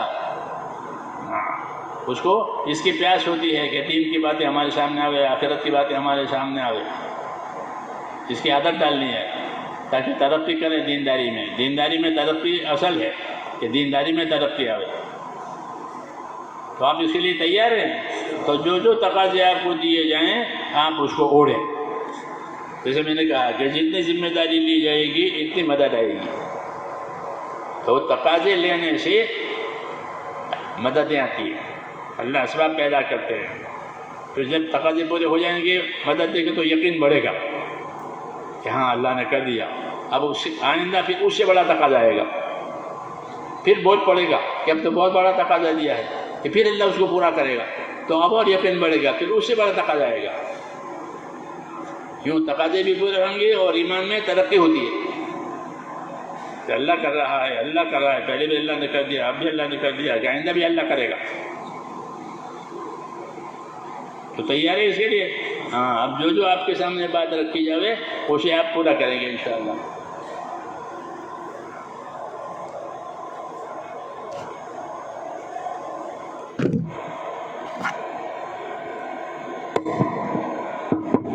بھائی پہلی گزارش تو یہ ہے کہ ہمارا پورا مجمع جتنے سکون کے ساتھ ہم نے بات سنی ہے، جب تک تشکیل کا عمل پورا نہ ہو جائے سکون سے بیٹھیں.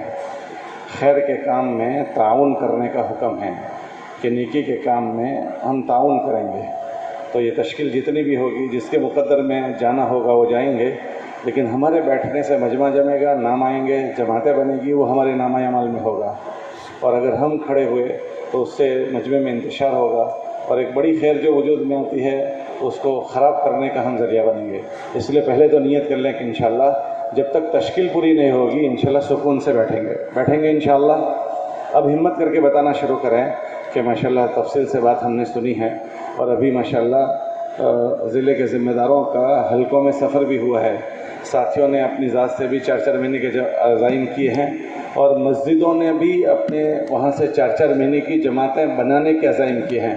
تب افراد بھی بتائیں اور مسجدیں بھی بتائیں کہ ہم نے یہ طے کیا تھا کہ بقرعید قریباً انشاءاللہ 10 جولائی کو ہوگی، تو 10 جولائی سے لے کر 25 جولائی تک جماعتیں ہمیں 4 مہینے کی ہر مسجد سے بنانی ہے.